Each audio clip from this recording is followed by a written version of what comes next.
Kids चाहत में आपका स्वागत है।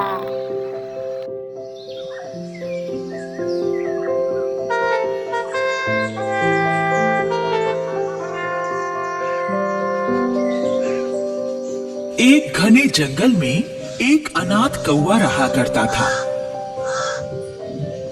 कौवे का नाम था कालू।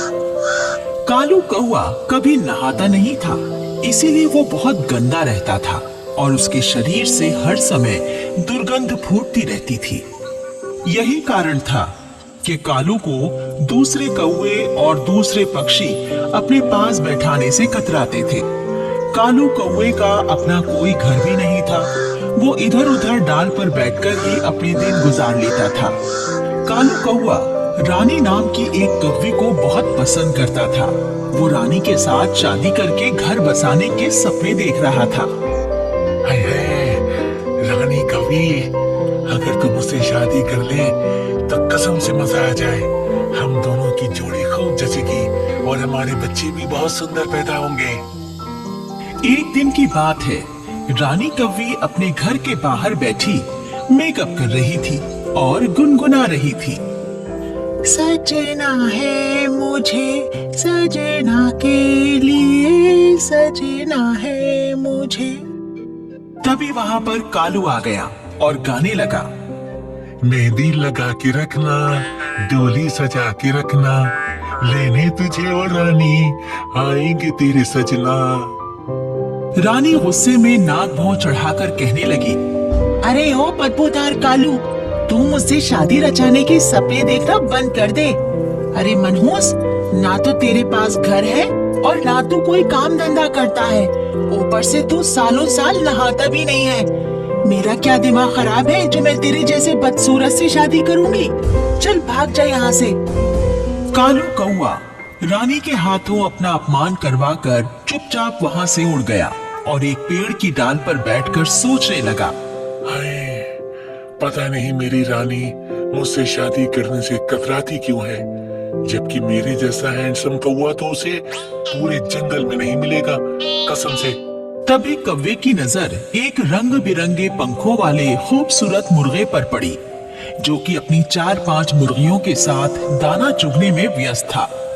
कालू मुर्गे को देखकर सोचने लगा, हाय हाय, देखो ये तो हद हो गई। मेरे पास एक भी नहीं है और ये मुर्गा 5-5 बीवियों के साथ घूम रहा है। जरूर इसके पास मुर्गियों को पटाने वाला जादू है।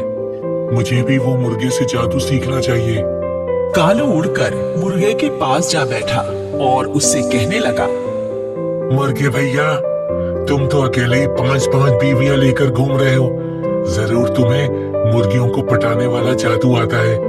क्या तुम वो जादू मुझे भी सिखा दोगे? मुर्गा कौवे की बात सुनकर जोर से हंसा और कहने लगा, अरे बेवकूफ कौवे, ये मुर्गियां किसी जादू से नहीं, मेरे इन सुंदर रंग बिरंगे पंखों के कारण मुझसे इम्प्रेस हुई हैं, समझे? अच्छा जी, तुम्हारे कहने का मतलब है रंग बिरंगे पंख वाले पक्षी किसी को भी इम्प्रेस कर लेते हैं? हाँ, यही सच्चाई है। लेकिन तू कभी किसी को इम्प्रेस नहीं कर सकता, क्योंकि तू तो एकदम काला कलूटा और बदबूदार है। अब तू यहाँ से दफा हो जा। तेरे शरीर की दुर्गंध से मेरा दम घुटा जा रहा है। कौवा उड़कर डाल पर बैठ गया और सोचने लगा। अब ये रहस्य मेरी समझ में आ गया कि रानी कभी मुझे पसंद क्यों नहीं करती। ठीक है, मैं भी अपने पंखों को रंग बिरंगा बनाऊंगा और 4-5 कौवियों से शादी करूंगा।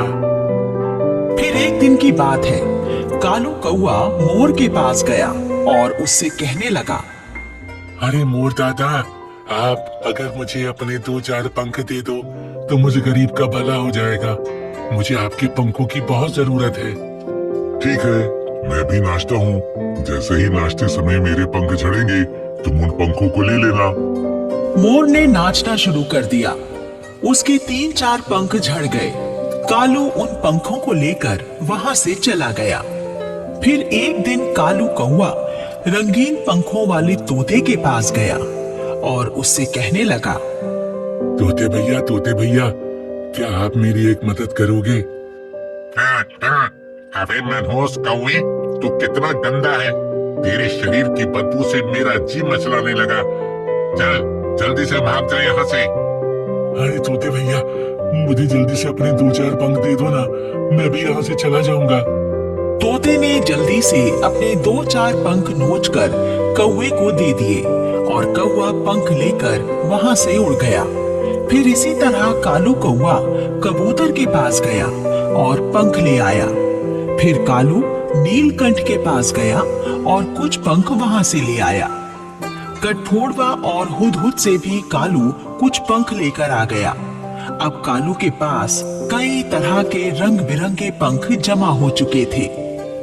फिर एक दिन कालू सारे पंखों को लेकर बंदर मामा की बार्बर शॉप पर गया और उससे कहने लगा, बंदर मामा, क्या आप मेरा एक काम कर दोगे?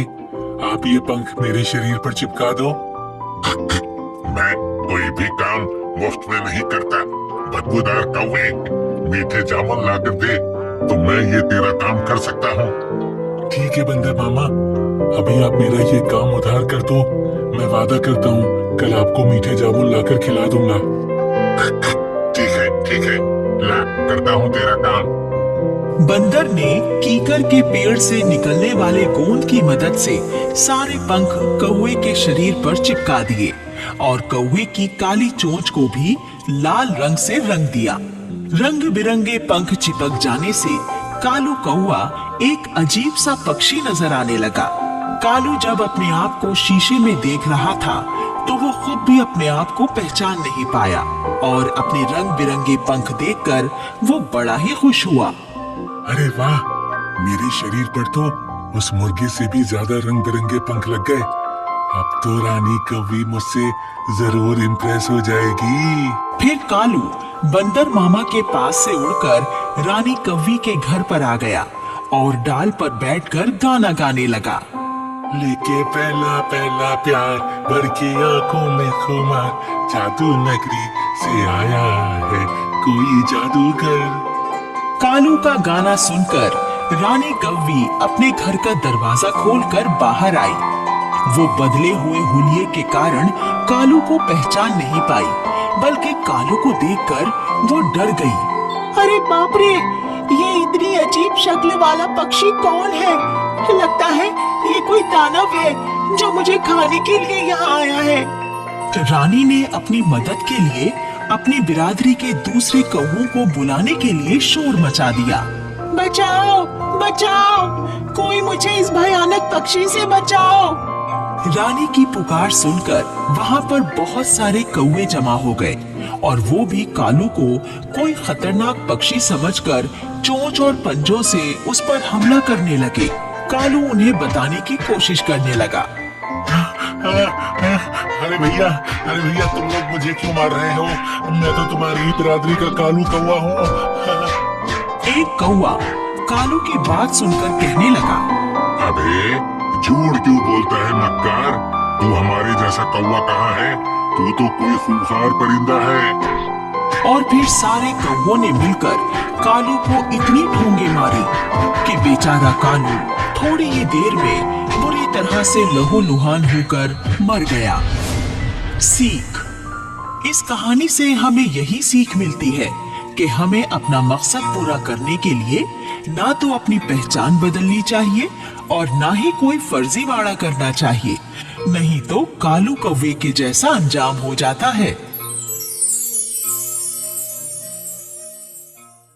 Thanks for the watching kids चाहत।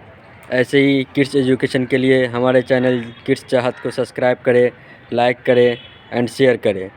Thank you.